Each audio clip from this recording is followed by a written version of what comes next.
Welcome to Winds of Change. I am your host, Emmy DeGrappa. Winds of Change is centered on the people, places, history, and stories of Wyoming.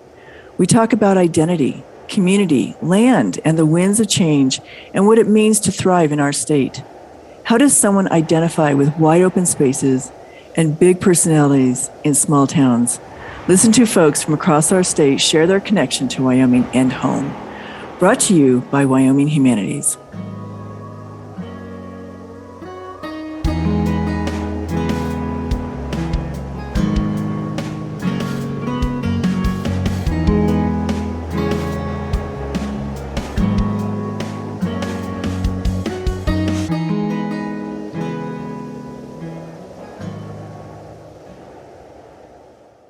Good morning, everyone. Welcome to Winds of Change. And today we are joined by Lucas Freilich and Chloe Flagg, my two co-hosts. My name is Emmy DeGrappa.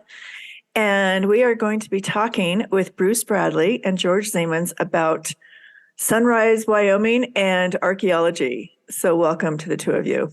Thank you. Welcome, welcome. I'm so looking forward to delving into this with you all. Really exciting things happening in Sunrise. Yeah, I am too. It's a lot like having seen a lot of trailers to a movie you're looking forward to, and then finally it's here. Because I've heard a lot about Sunrise. I'm excited to hear more. Yeah, I'm excited to delve right into that and learn about Sunrise, Wyoming, and maybe just tell us just a little bit of history about Sunrise, and then we can talk about the archaeological site and the importance and significance of it. So tell us a little background on Sunrise, Wyoming. Well, Sunrise is an old mining camp. It dates clear back before the turn of the century, clear back into the late 1800s. It was first a copper mine, and then when the copper ran out, it later became a really huge iron mine. Fact is, it was and still is, even though it's not operating anymore, the largest iron mine west of the Mississippi. But then we found out later that actually some of that iron had been mined way back over 13,000 years ago, or maybe even older, by prehistoric people, not to get the iron, but to get the red color, the red pigment. So these older people like that, these really first people on this continent are known as Paleo-Indians.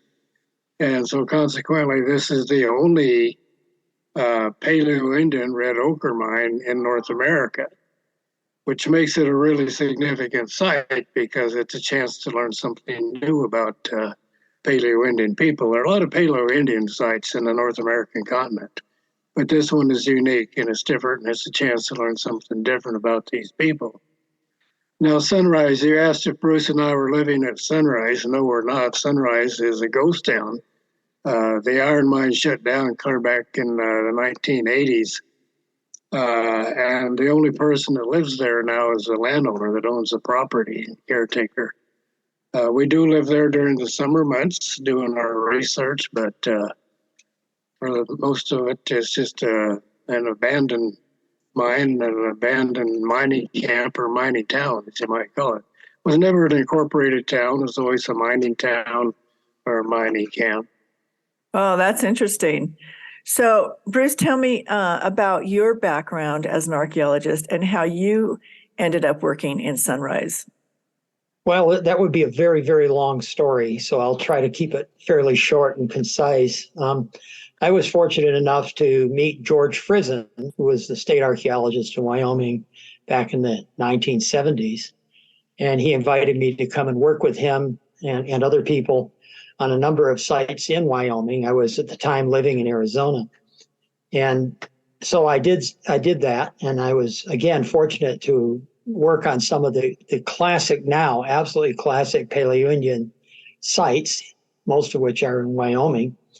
And one thing led to the next. And then after a few years doing that into the mid or early 1980s, I moved on to other things. I'm mostly an archaeologist in the southwestern United States and in Europe and Asia.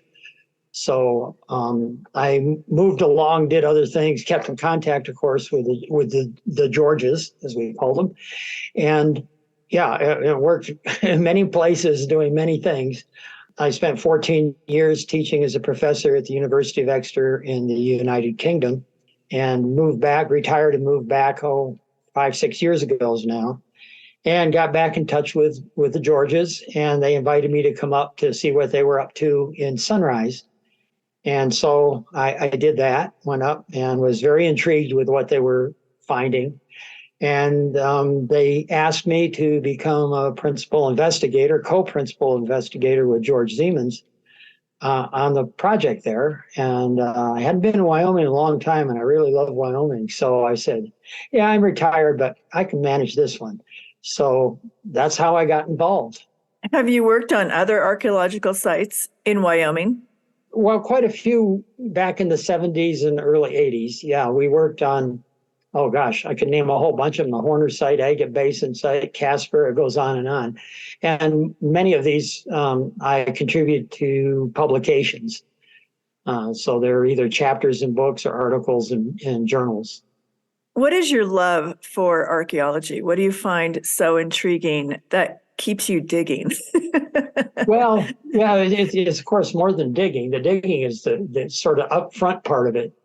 It's just the intellectual pursuit of trying to understand the human experience. And it's taken me from sites that date 1 million years old in places like China, all the way up to fairly modern historic sites in various places.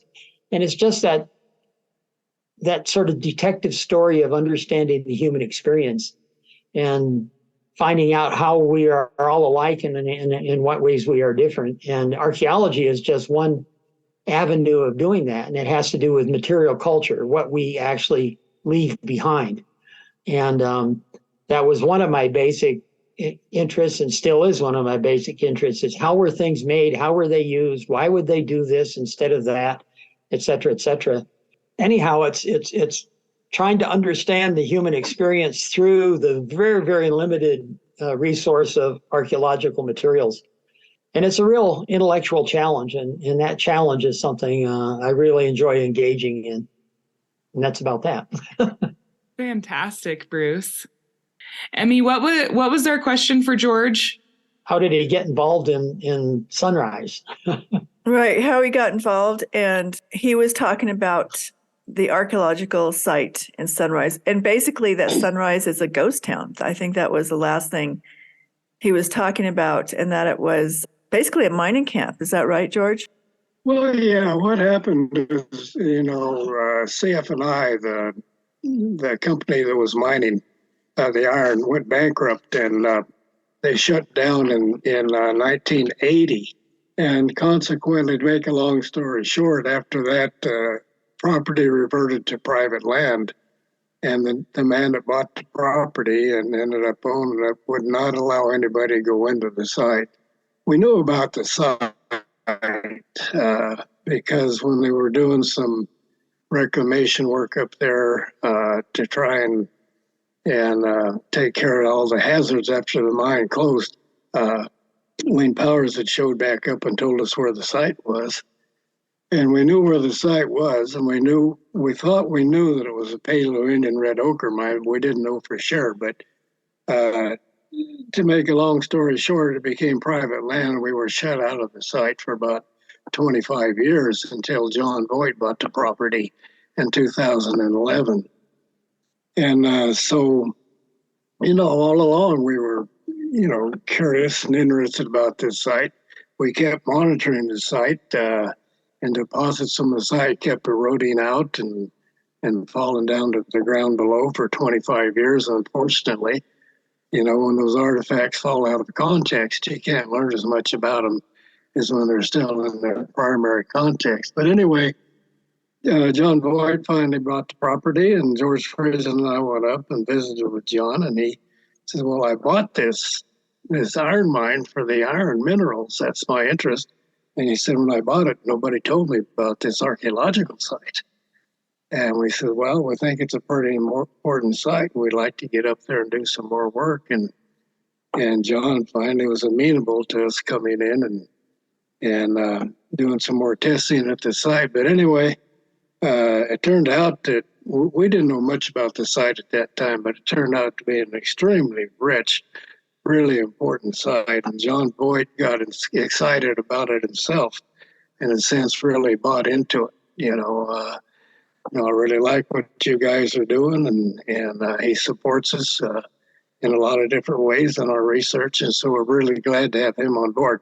But that answers your question about how I got involved in the site. And George Frison and I were the original principal investigators on the site, and then unfortunately George Frison passed away, and so I was left alone at the site. And Frison and I had worked with Bruce Bradley in the past, and Bruce Bradley had that kind of expertise, mainly in lithic technology that we really needed with the artifacts on this site. So we invited Bruce to replace George Frison, and fortunately he accepted, and he's now the co-principal investigator at the site.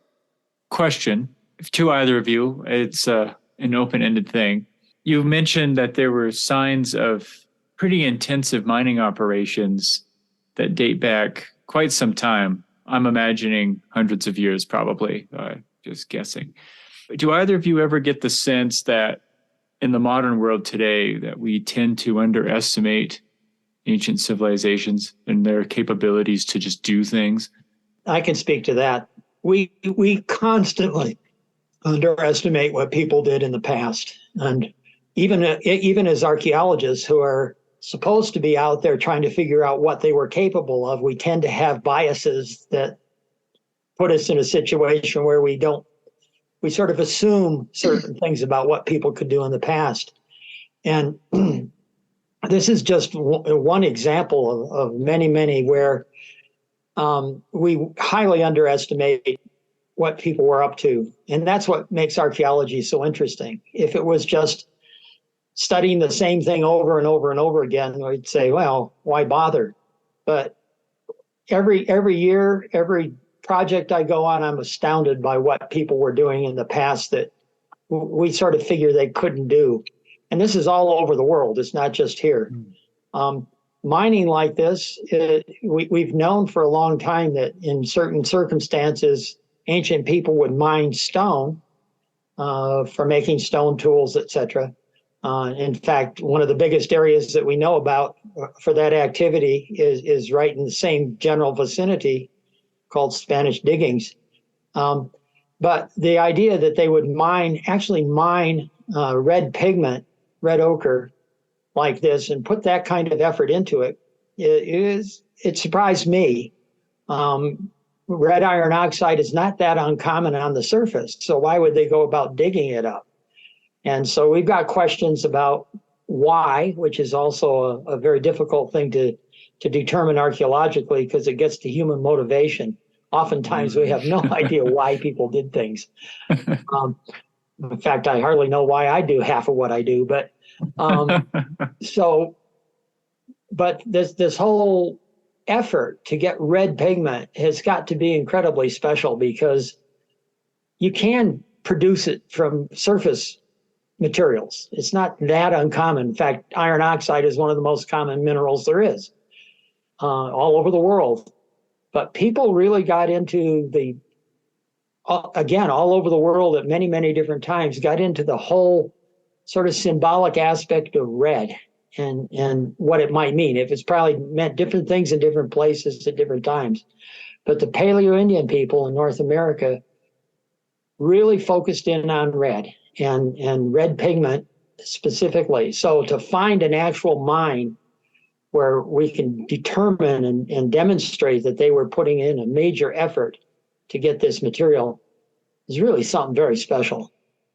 Along those lines, how much red ochre are we talking about being mined?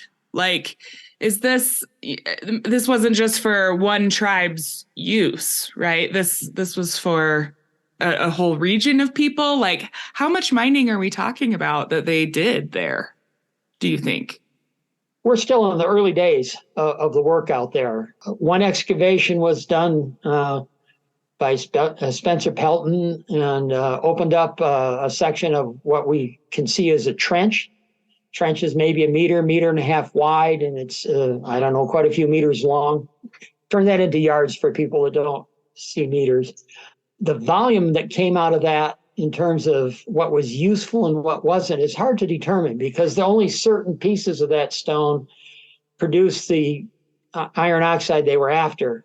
There was also what they call blue iron, which is very hard, and you can't really produce iron oxide pigment out of it. And so they would excavate and remove that and set it up on the side of the trench, which was very fortunate because it helped preserve the trench.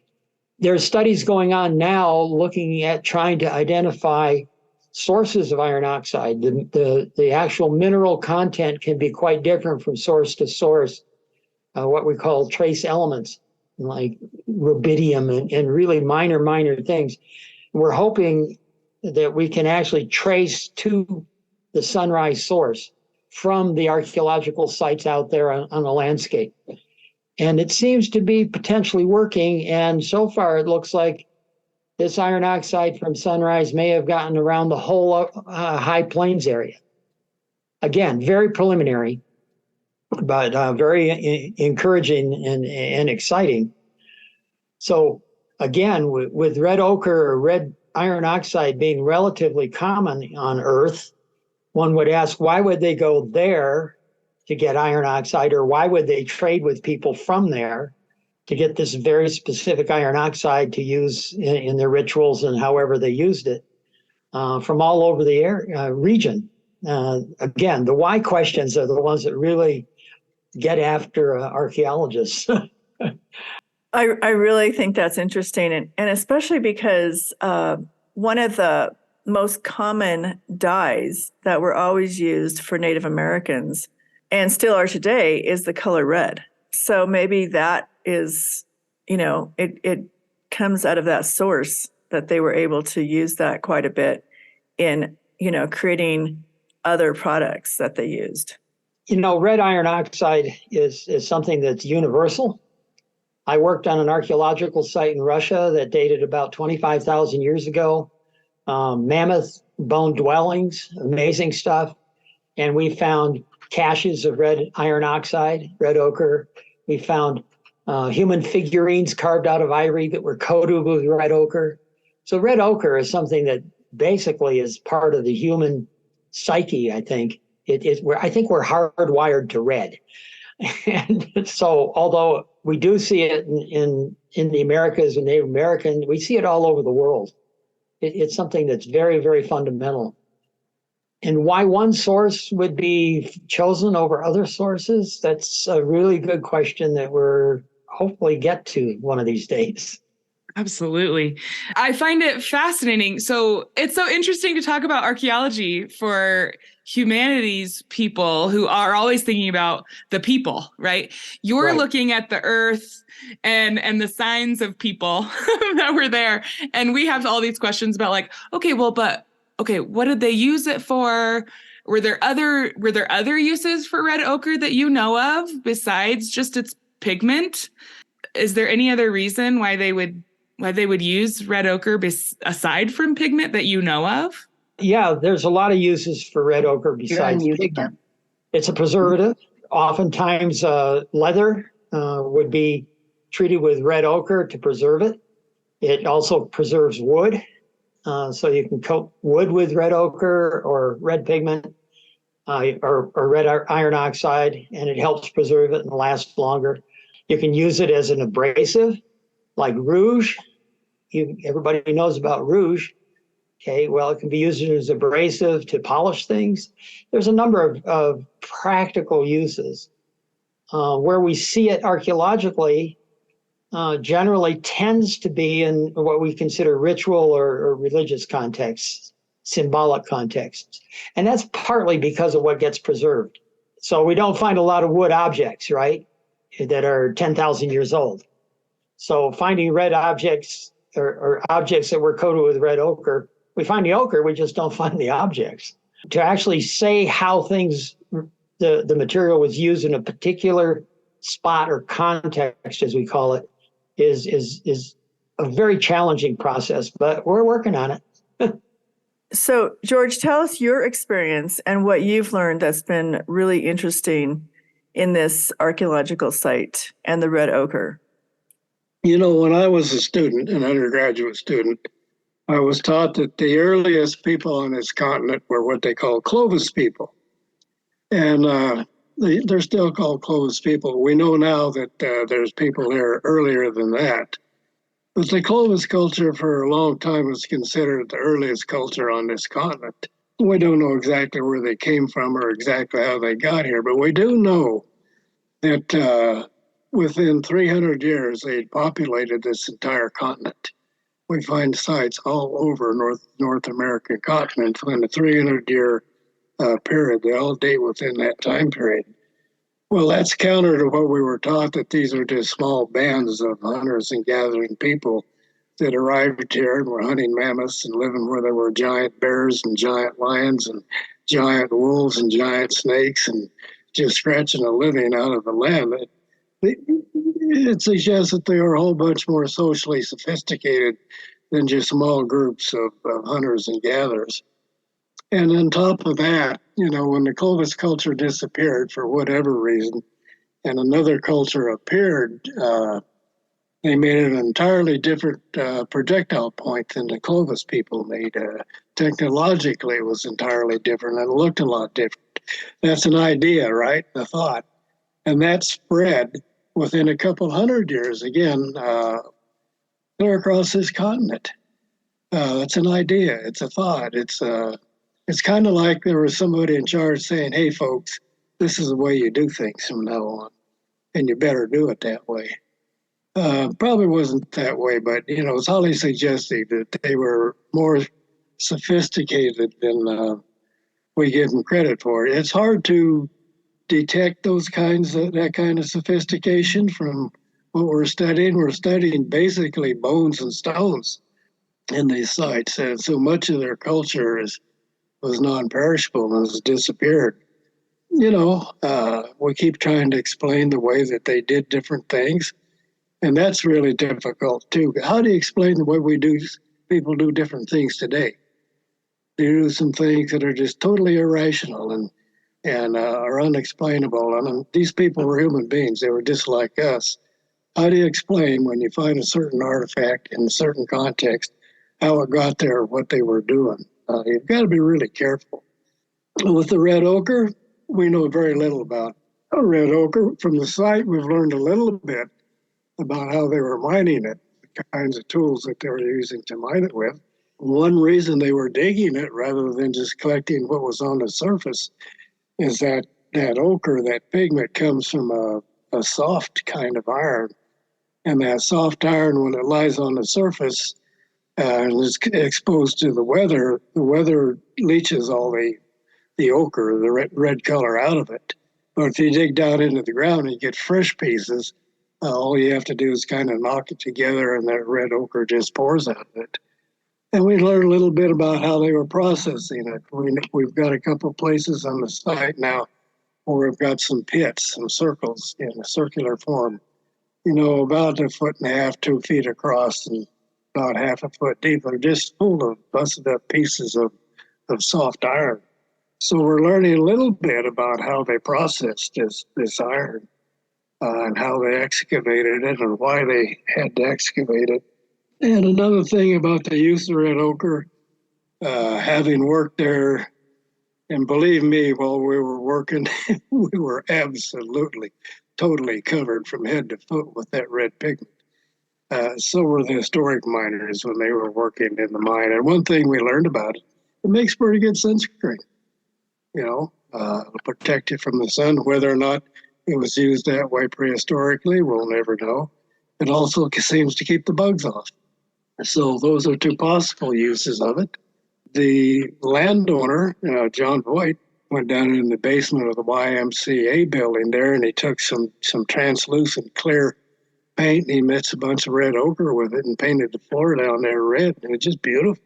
There's lots of good uses of that red ochre, and I'm sure these prehistoric people found a lot of different uses of it too. Some of it, no doubt, was spiritual. I think a lot of it was practical. And there's a good possibility that it was a trade item too, that they could trade to other groups of people that didn't have access to it. And in that case, it was probably a pretty valuable commodity, because red ochre is pretty hard to come by, although there are a number of sources of it. The source at Sunrise seems to be a more powerful source in the sense that it's got kind of an luminous base to it. It's kind of oily, kind of greasy, and it really is a bright color. And once it's applied to something, it sticks, and it's hard to get off. Compared to other sources, like one over by Rawlins, Wyoming, for example, there's a source over there, and it's just kind of a dry powder. And it doesn't really have the same brightness and lasting quality that the Sunrise material has. Anyway, that's my thoughts. So what about the mine in Sunrise produces that greasier, more pigmented color than say, like you referenced, the Rawlins red ochre? What about the Sunrise site contributes to the greasiness or the staying power of that red ochre compared to other red ochre? Probably likely that made it more valuable to prehistoric people than the stuff that didn't have the lasting qualities and didn't have the brightness that this material had. If you're going to use red ochre, why not go for the good stuff if you can find it, We're going to be doing chemical analyses and things to sort of determine why it's that texture. Sure. There must be clay. There must be some component that's giving it that texture that's different. We do, in when we're doing really early archaeology like this, we spend a huge amount of effort on the geology, not just the origins of stones, but the qualities of the stones and what was selected, what was not selected. But it's also extremely important to understand the context of what we're finding, because most of the archaeology where we can get dates and things is in deposits of sediment. So we have to understand how the sediment got there, how the charcoal got in the sediment, and we date the charcoal. And so we actually work with geologists and what we call geomorphologists quite a bit to make our arguments about associations, things that are related to each other or not, how they got there, and also dating. Dating is incredibly important for us. And that's one of the surprises right now at Sunrise. When people were digging their quarry up there and getting their mine and getting this red ochre, they had to live someplace. This is on the side of a fairly steep hill, the mine is. So they're not just digging a hole in the ground, they're going up on the side of the hill and digging into it. It's not exactly the kind of spot you'd want to set up camp. So for us, it's really, really important to try to locate where these people were living and how they were living there. Were they just itinerant? Were they coming there just to get the ochre? Did they actually have what we call a base camp, et cetera, et cetera? But also, because the deposits in the mine are all mixed up from that activity of the mining that they were doing, we can say, just based on the types of projectile points, spear points that we get, that we have things that probably date about 13,500 and all the way up to about 9,500. And we know they were mining through that time period there because of the artifacts that we're finding, but we don't have any way to directly date it, right? So that's one of the reasons we're doing the excavations, is to get associated material to date that's giving us the specifics of when people were there. And so we're looking for their camp, and we started looking downhill, of course, on the flats down below in the valley, and a huge amount of that was disturbed historically by the mining. There's railroad tracks, there's roads, there's dumps, there's holes, there's all kinds of things which have destroyed a lot of that earlier material. So we were fortunate enough, George was fortunate enough to have a good guess, and a lot of archaeology is educated guessing, and put in a test right down below the YMCA, right where there's a lot of buildings and activity, and found some in-place deposits. So we've been focusing our work on that the last couple of years, as well as in the mine, to try to understand if we can find where people were living and what they were doing. And in the process, we found layers very deeply buried, multiple meters down, which were in what we call alluvium, things that have been, material that's been washed in, like in the bottom of a valley, you get a creek and you get the materials that are washed in there. And it looks like people were doing activities on these sort of edge of creek surfaces.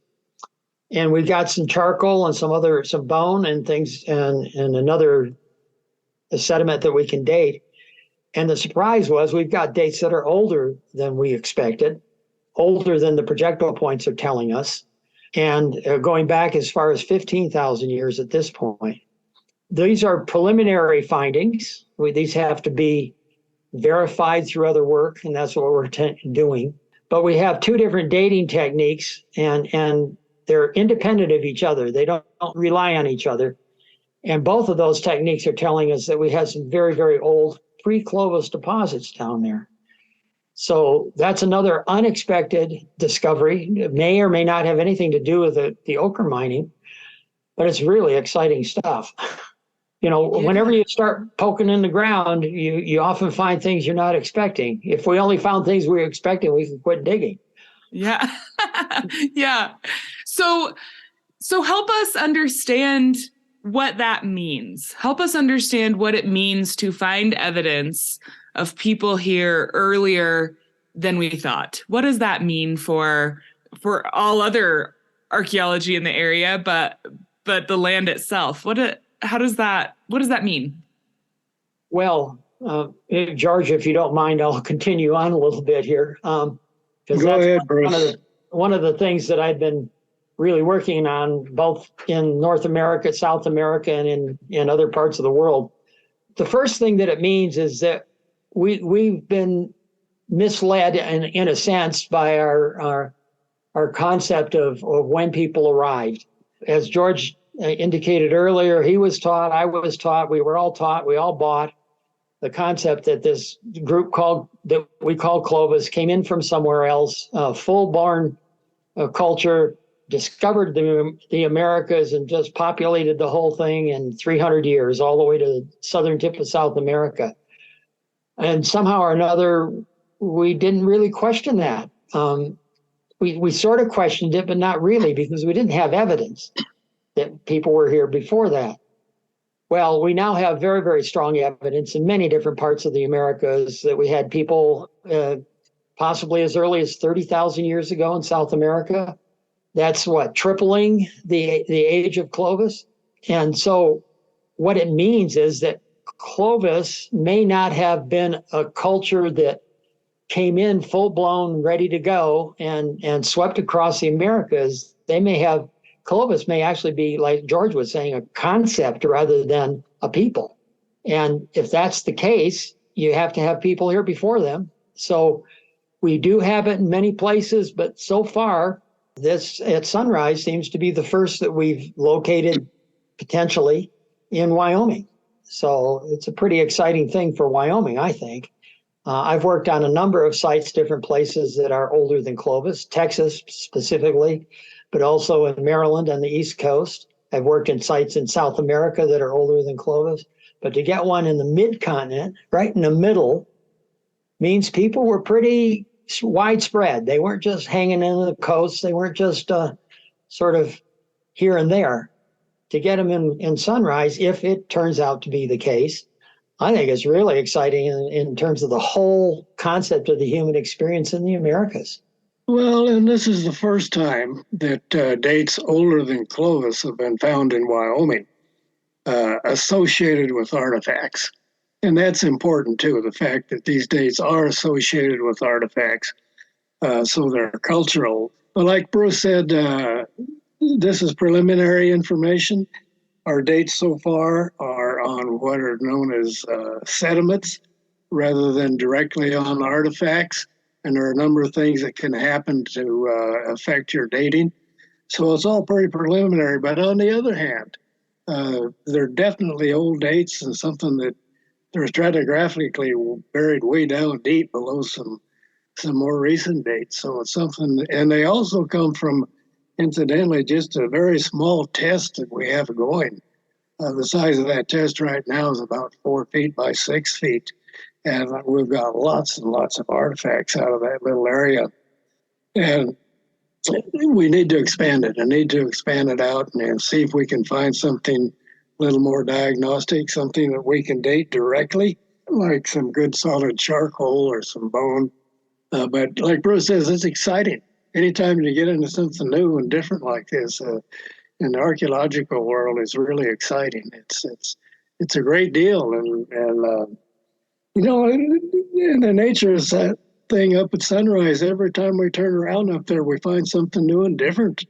It's just phenomenal. It's just one new thing after another. And another thing is happening up there that's kind of mind-boggling is every time something turns up, there's a new juncture in what's going on up there. There's a lot of serendipity involved. Just at that juncture, something comes up to support what we found and what we're doing. And Brewster is a good example.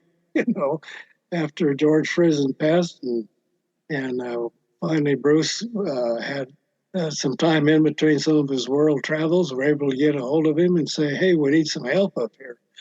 Here he came, you know. So this has been one, as far as the funding goes, about equipment and what we need to get done. It's just been a lot of serendipity involved in the way things happen right from the beginning. You know, the site was found and almost totally destroyed. We came within 1 day of losing that site. Fortunately, the guy that knew where it was able to tell us, and we're able to make the right connections on a telephone on a Sunday afternoon to save the site. So there's been a lot of serendipity involved, and every time we turn around, there's something new. These old dates are just an ongoing story about all the fascinating things up at sunrise. I have to interject here just a little bit. Absolutely right, George. There's a lot of serendipity, but serendipity is only useful if you take advantage of it. And what we've got going here is yourself, George Frison, other people that saw the potential and took advantage of those opportunities. And that doesn't always happen in archaeology or anything else. I know almost all of the really important archaeological sites in the Paleo-Indian period in North America have been found by amateurs, not by professionals. And those amateurs, or collectors or hunters or miners or whoever's out there on the landscape, occasionally will report these things. And most of the time, because of being busy and doing other things, archaeologists don't have time to go out and check things out. Things get lost. Things don't get found. They don't get recorded. They don't get involved. They don't become an archaeological endeavor. And that was the one thing I learned from George Frison very, very strongly, is you don't pass up opportunities. And so all this serendipity that George is talking about is true, but it's only come to fruition because Georges were out there paying attention and talking to the people that were finding these things, the landowners and the miners and all this kind of stuff. So yeah, it's luck, but you make your own luck.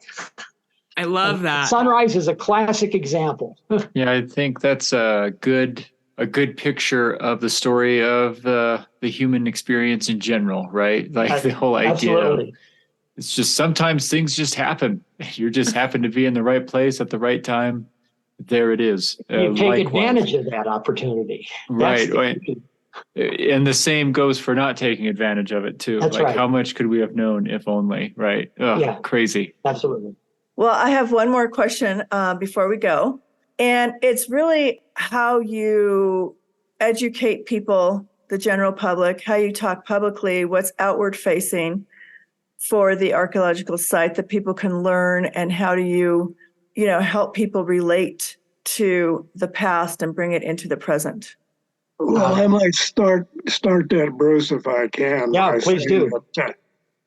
Saying that archaeologists have been guilty over the years of only communicating with other professional archaeologists. They publish their data, their findings, so to speak, in professional journals that don't get circulated among the public. And if they were, they probably wouldn't understand a lot of the technical terms. And archaeologists, after all, most of their research and their work is being paid for and sponsored by the general public. And this resource belongs not only to the professional community, but it belongs to everybody. It's part of everybody's heritage. And archaeologists need to do a better job of sharing their finds with the public. I'm not a tourist sort of guy, but I learned a long time ago that if you let people come and see what you're doing and visit with them about what you're doing, even though it interrupts your work, it builds support for what you're doing. And that's really important. That's something that I think we need to consider at Sunrise. And we've been working with Eastern Wyoming College up there, and they're going to be doing a program on tourism, and they're going to be enhancing some things, I think, up at Sunrise that might help bring opportunities for the general public, for people to come and see and learn and maybe even participate in some of our activities up there. That's my answer to that question. It's a good answer. I've been involved in public outreach since almost the beginning of my career. And the way you engage people is give them an opportunity to make it personal.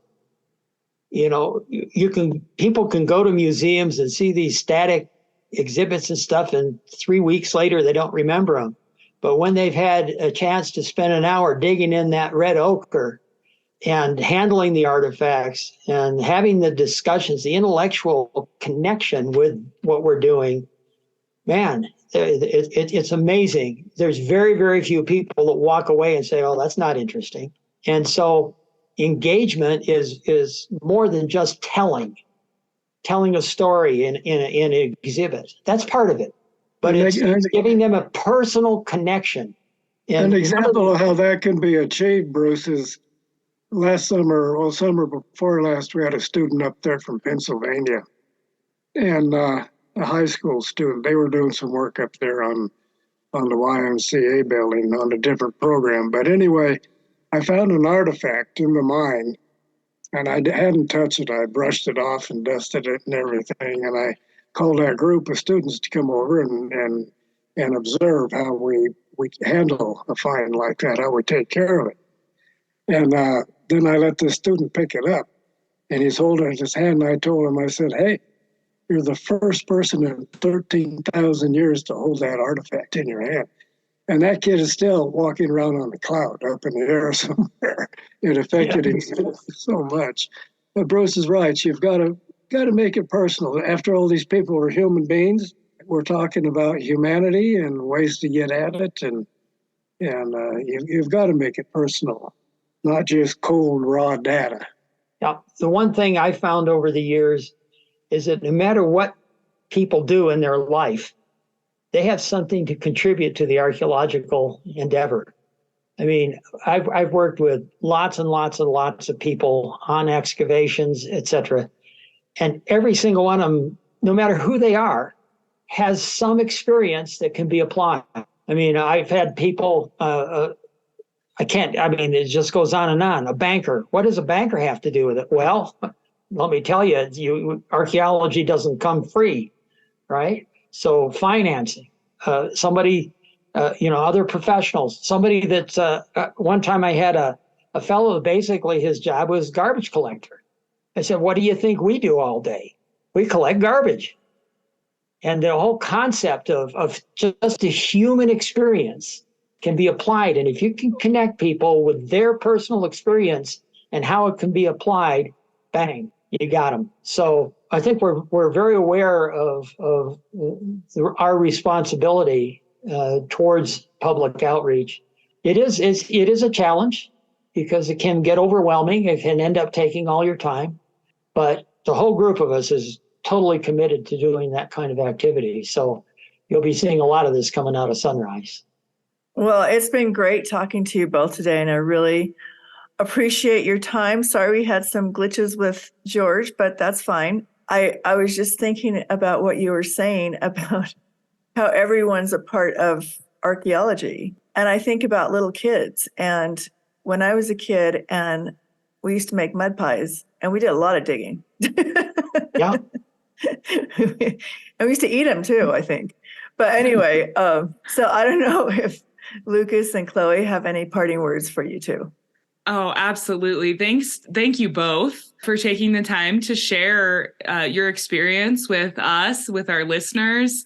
Also, I could talk to you two for probably 8 hours, 10 hours about this. I have so many questions. You're both so knowledgeable.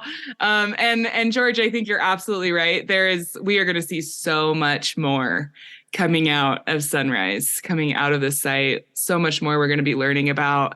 And just thanks to you both for your energy and your effort and everything you're doing there to help us better understand the human experience through time. Thank you. You're welcome. Same thing, echoing all that's been said, including the mud pies. Very true. I took a lot of notes, and I'll be thinking about this for quite some time. So. All right, excellent. Yeah, so sometimes we think of archaeology as just kind of advanced sandbox. Yeah. Well, and as an archaeologist, I feel I'm so honored for the opportunity to work with a site of this quality. George Zeimens pointed out, he was, the most prominent archaeologist in the country for a long time. He pointed out that this site has the potential of becoming a World Heritage Site, of which there are only 23 in the United States. And so it may or may not, but the point is that goes to the significance of the site. It's significant on that level. Excellent. Well, thank you both. Thank you so much. And so we hope to hear more in the future. So you'll need to keep in touch with us. But I want to thank everyone for listening today. This is Winds of Change with our hosts, Lucas and Chloe, and our guests, George and Bruce. And we just want to say again that this podcast is brought to you by Wyoming Humanities. And we hope you listen in and subscribe to every show. Thanks so much.